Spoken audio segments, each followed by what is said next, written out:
आज हम अपने विश्लेषण की शुरुआत एक ऐसी खबर से करना चाहते हैं जिस पर अब हमारे देश में बहुत बहस हो रही है।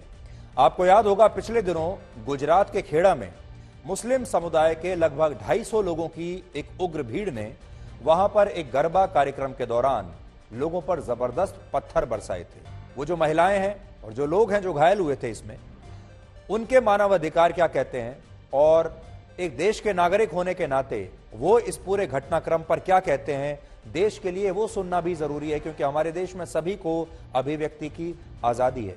और पुलिस ने कानून तो तोड़ा है, कानून को अपने हाथ में लिया है।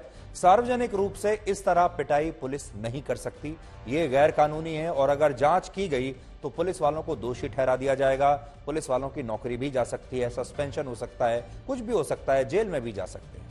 ये बात बिल्कुल सही है। संयुक्त राष्ट्र की इस परिषद में, जो मानव अधिकारों का परिषद है, इसमें कुल 47 देश हैं जो इसके सदस्य हैं। और नियम ये कहते हैं कि अगर किसी प्रस्ताव के समर्थन में 50% से ज्यादा वोट डाले जाते हैं तो उस प्रस्ताव को पास माना जाएगा, लेकिन अगर इससे कम वोट पड़ते हैं तो प्रस्ताव खारिज हो जाएगा। चीन के मामले में यह प्रस्ताव खारिज हो गया और इसलिए यह बहुत बड़ी खबर है। चीन जीत गया और सारे ये पश्चिमी देश हार गए। इसमें कुल 17 देशों ने चीन के खिलाफ वोट डाला और 19 देशों ने चीन के समर्थन में वोट दिया और कुल 11 देश वोटिंग के दौरान एब्स्टेन रहे, यानी उन्होंने वोट नहीं डाला, जिनमें भारत भी है। बहुत सारे लोग एब्स्टेन का मतलब समझते हैं कि ये देश वोटिंग के दौरान अनुपस्थित थे, जबकि ऐसा नहीं है। एब्स्टेन का मतलब होता है वोटिंग के दौरान ये देश परिषद में तो उपस्थित थे, लेकिन इन देशों ने वोटिंग में हिस्सा नहीं लिया और अपना वोट नहीं डाला। बड़ी बात यह है कि भारत ने भी इस चीन के मामले में अपना वोट नहीं डाला और एक तरीके से चीन की मदद की। भारत ने चीन के खिलाफ अपने वोट का इस्तेमाल किया ही नहीं, बल्कि हम इस पूरी प्रक्रिया के दौरान हमने एब्स्टेन किया। इसलिए आज इस खबर में दो बड़ी बातें हैं समझने की। पहला, भारत ने चीन के खिलाफ वोट क्यों नहीं डाला, जबकि चीन तो हमारा दुश्मन देश है। दूसरा, जिन देशों ने इस प्रस्ताव को खारिज कराने में चीन का समर्थन किया, ये देश कौन से हैं? और आप हैरान हो जाएंगे जब इन देशों का नाम आपको पता चलेगा। आपको यकीन नहीं होगा, ये सारे वो मुस्लिम देश हैं जो कुछ समय पहले तक भारत को मुसलमानों के मानव अधिकारों पर लेक्चर दे रहे थे। इसमें बिलावल भुट्टो का देश पाकिस्तान भी है। पाकिस्तान और बिलावल भुट्टो अभी थोड़ी देर पहले कश्मीर पर हमें लेक्चर दे रहे हैं कि मानव अधिकारों का हनन कर रहे हैं, लेकिन इन देशों में पाकिस्तान से लेकर UAE, Qatar, Indonesia, Uzbekistan, Kazakhstan, ये सारे देश शामिल हैं जिन्होंने चीन की मदद की। 145 करोड़ की आबादी वाले चीन में वीगर मुसलमानों की जनसंख्या है 1 करोड़ 10 लाख, जबकि इस प्रस्ताव पर चीन का समर्थन करने वाले इस्लामिक देश कतर की कुल आबादी है सिर्फ 29 लाख। यानी चीन में कतर जैसे 3 देशों की मुस्लिम आबादी रहती है और इनमें भी 83% मुसलमान चीन के एक ही प्रांत, शिनजियांग प्रांत में रहते हैं, जहां चीन ने बड़ी बड़ी जेल और डिटेंशन कैंप्स बनाए हुए हैं और वहां इन मुसलमानों का दमन किया जाता है, इन्हें उन कैंप्स में रखकर। चीन में अगर कोई महिला बुर्का या हिजाब पहनती है, या कोई पुरुष लंबी दाढ़ी रखता है, या अगर कोई मुस्लिम परिवार 3 से ज्यादा बच्चे पैदा करता है, तो ऐसा करने पर वहां लोगों को गिरफ्तार करके ऐसी जेलों में बंद कर दिया जाता है। इसके अलावा चीन में जो वीगर मुसलमान सरकारी नौकरी करते हैं, उन्हें और उनके परिवारों को नमाज पढ़ने की इजाजत नहीं है। 2017 में वहां इसे लेकर एक कानून बना जो ये कहता है कि नमाज पढ़ना एक तरह की गैर कानूनी धार्मिक गतिविधि है, लेकिन किसी ने चीन का कुछ बिगाड़ लिया? बिल्कुल नहीं। हालांकि आज बड़ा सवाल यह भी है कि भारत ने इस मुद्दे पर चीन के खिलाफ वोट क्यों नहीं किया। यह भी आपके दिमाग में सवाल आ रहा होगा, बहुत सारे लोग ये सवाल पूछ रहे हैं।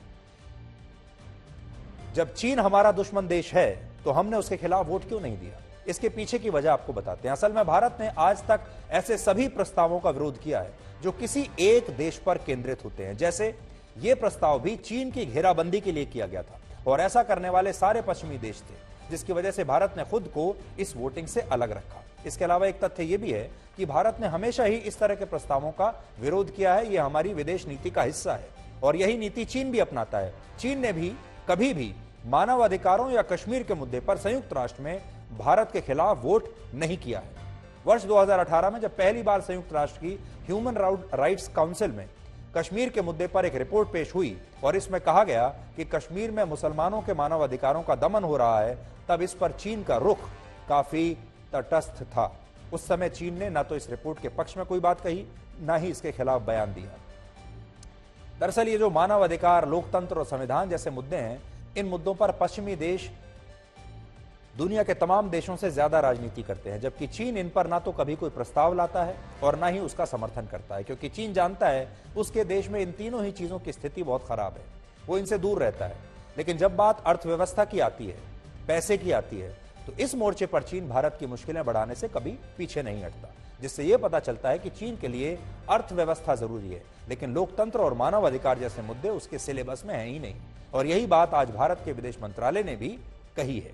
अब उस तस्वीर का विश्लेषण करते हैं जिस पर हमारे देश में बड़ी चर्चा हो रही है। शायद आपने भी ये तस्वीर देखी होगी। 6 अक्टूबर की तस्वीर है, जब कर्नाटक के मांड्या जिले में कांग्रेस पार्टी की भारत जोड़ो यात्रा के दौरान राहुल गांधी ने अपनी मां सोनिया गांधी के जूतों की फीते बांधे थे। और अब कांग्रेस पार्टी के तमाम नेता और कार्यकर्ता और हमारे देश का एक खास वर्ग इस तस्वीर में राहुल गांधी के व्यवहार की बहुत प्रशंसा कर रहा है। कह रहा है कि मां बेटे की ऐसी तस्वीर शायद ही कभी किसी ने देखी हो। लोग कह रहे हैं कि ये कितना संस्कारी बेटा है, और मां बेटे की ममता, मां बेटे का प्रेम, राहुल गांधी अपनी मां का कितना आदर करते हैं, और किन संस्कारों के साथ राहुल गांधी को सोनिया गांधी ने पाल पोस कर बड़ा किया है, ये सारी चीजें देखने को यहां पर मिल रही हैं। और देश भर में इन तस्वीरों की तारीफ हो रही है, इसमें कोई बुरी बात नहीं है। ये तस्वीर है ही इतनी अच्छी। और हमारे देश में हमारे संस्कार तो हैं ऐसे कि हर बेटा अपनी माँ की मदद करता है, उसके पाँव भी छूता है, और इसमें कोई ऐसी बात नहीं है। और किसी भी माँ को ये तस्वीर बहुत अच्छी लगेगी, किसी भी बेटे को, किसी भी परिवार को ये तस्वीर बहुत ही अच्छी लगेगी। लोग ये भी कह रहे हैं कि ये तस्वीर राहुल गांधी को भारत की राजनीति में बहुत आगे लेकर जाएगी, ये लैंडमार्क तस्वीर बनेगी आगे चलकर, और इस तस्वीर के आधार पर राहुल गांधी भारत की राजनीति में बहुत आगे तक निकल आएंगे, हो सकता है प्रधानमंत्री भी बन जाए। अब आपको यह बताएंगे कि हमारे देश में बच्चों को कफ सिरप पानी की तरह क्यों पिलाया जाता है। और हाल ही में अफ्रीकी देश गाम्बिया में कफ सिरप पीने से 66 बच्चों की मौत हो गई थी। बड़ी बात यह है कि यह कफ सिरप भारत की ही एक फार्मा कंपनी ने बनाया था। इस कंपनी का नाम है मेडन फार्मास्यूटिकल्स लिमिटेड, और अभी भारत में इस कंपनी के अलग अलग ठिकानों पर लगातार रेड्स की जा रही हैं। और हरियाणा के सोनीपत में जिस लैब में इस कंपनी द्वारा ये कफ सिरप बनाया जाता है, उस पर पुलिस ने नोटिस चिपका दिए हैं, जिस पर लिखा है कि जांच पूरी होने तक ये कंपनी अपना कोई भी खांसी का सिरप बाजार में बेच नहीं सकती। भारत की गिनती दुनिया के उन चुनिंदा देशों में होती है जहां बच्चों को खांसी होने पर कफ सिरप ऐसे पिलाया जाता है जैसे वो पानी हो। भारत में हर साल औसतन 15 करोड़ कफ सिरप की बॉटल्स बेची जाती हैं, जबकि 10 साल से कम उम्र के हर 5 में से 4 बच्चे ऐसे होते हैं जिन्हें खांसी होने पर उनके माता पिता आंखें बंद करके ये कफ सिरप पिला देते हैं। और बहुत से मामलों में तो डॉक्टरों से भी सलाह नहीं ली जाती। आपके घर में भी ऐसा कई बार होता होगा, छोटे बच्चे को खांसी आई और आप बाजार से एक कफ सिरप लाकर उसको पिला देते हैं। 2016 में एक स्टडी में पता चला कि हमारे देश में 1 से 9 वर्ष के बच्चे खांसी होने पर सबसे ज्यादा कफ सिरप पीते हैं, जबकि इस उम्र में उनके लिए यह कफ सिरप जहर के बराबर होता है। WHO के मुताबिक 2 साल से कम उम्र के बच्चों को कफ सिरप बिल्कुल नहीं पिलाना चाहिए, जबकि कुछ मेडिकल स्टडीज में यह भी सलाह दी गई कि 8 साल से कम उम्र के बच्चों को खांसी होने पर ऐसी दवाइयां देना खतरनाक हो सकता है। इसके बावजूद हमारे देश में इस उम्र के बच्चों को बीमार होने पर सुबह शाम उनके मां बाप यही सिरप पिलाते रहते हैं। भारत में ऐसे बच्चों की संख्या 16 करोड़ है जिनकी उम्र 6 साल से कम है। 16 करोड़ बच्चे हैं हमारे देश में। सोचिए अगर इन 16 करोड़ बच्चों को इन कफ सिरप की आदत लग गई तो क्या होगा। असल में ये जो कफ सिरप होते हैं इनमें ऐसे कार्बन कंपाउंड होते हैं जो बच्चों को इनकी लत का शिकार बना देते हैं और उन्हें भी ऐसे सिरप अच्छे लगने लगते हैं। उदाहरण के लिए गाम्बिया में जिन कफ सिरप्स को पीने से 66 बच्चों की मौत हो गई, उनमें डाइथिलिन और एथिलीन ग्लाइकोल की ज्यादा मात्रा पाई गई। ये वो कार्बन कंपाउंड हैं जो कफ सिरप्स को मीठा बनाने के लिए उसमें डाले जाते हैं, और जब ये सिरप पीने में बच्चों को कड़वे नहीं लगते तो वो इनका ज्यादा इस्तेमाल करने लगते हैं। और जब ये सिरप उनके शरीर में ज्यादा मात्रा में जाता है तो इससे बच्चों की किडनी पर असर पड़ता है और बच्चों को कई तरह की दूसरी बीमारियां भी लग जाती हैं। हम आपको ऐसे कफ सिरप्स के 3 नुकसान के बारे में आज बताना चाहते हैं। पहला, कफ सिरप पीने से बच्चों की याददाश्त कमजोर होती है। दूसरा, ज्यादातर कफ सिरप में कोडीन होता है, इसलिए अगर ऐसे सिरप का जरूरत से ज्यादा इस्तेमाल किया जाए तो इसकी लत लग सकती है और इससे बच्चों में डिप्रेशन भी हो सकता है। अमेरिका में इस तरह के कफ सिरप पर पूरी तरह से पाबंदी लगी हुई है, लेकिन भारत में ये आसानी से बाजारों में आपको मिल जाते हैं। इसके अलावा अमेरिका में एक अध्ययन में यह पता चला कि कोडेन वाले कफ सिरप्स की लत सिगरेट की लत से भी ज्यादा खतरनाक होती है।